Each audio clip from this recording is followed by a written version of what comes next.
In every presidential election, only one question matters. Which candidate will get the 270 votes needed to win the Electoral College? Our founders so deeply feared a tyranny of the majority that they rejected the idea of a direct vote for president.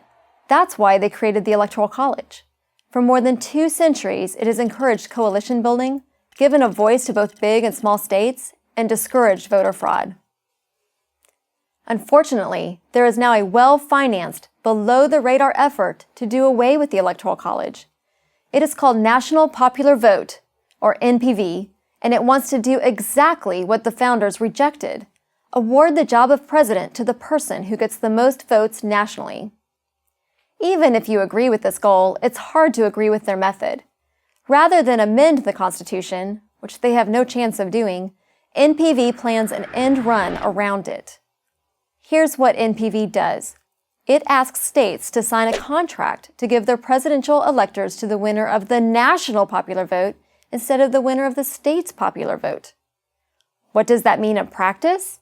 It means that if NPV had been in place in 2004, for example, when George W. Bush won the national vote, California's electoral votes would have gone to Bush, even though John Kerry won that state by 1.2 million votes.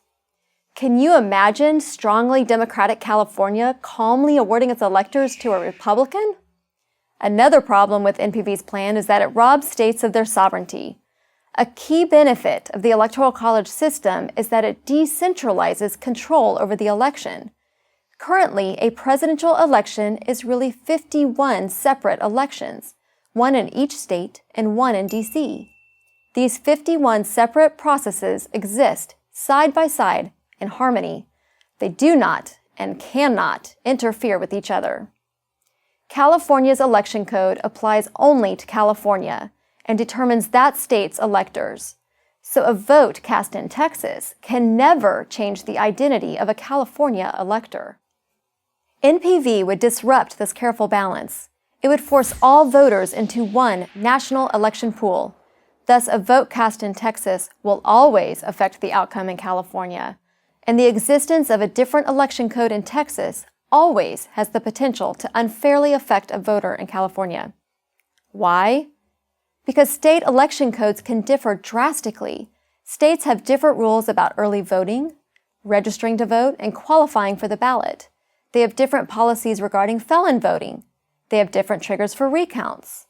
Each and every one of these differences is an opportunity for someone, somewhere, to file a lawsuit claiming unfair treatment.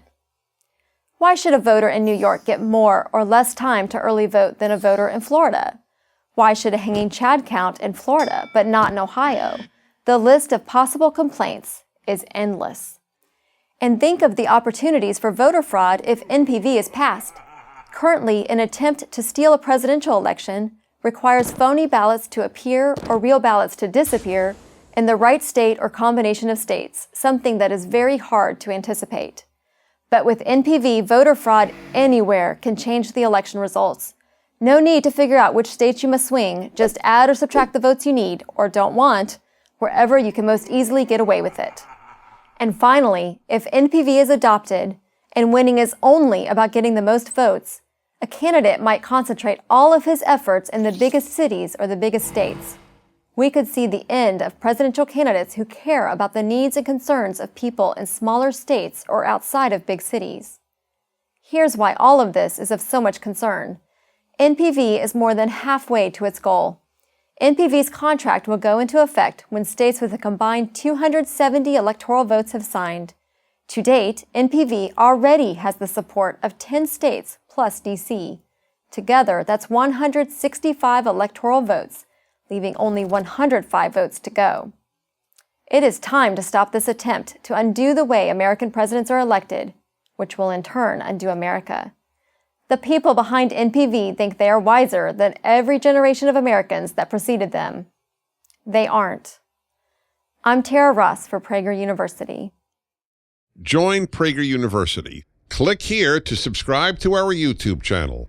Click here to sign up for free at PragerU.com for quizzes, contests, and prizes.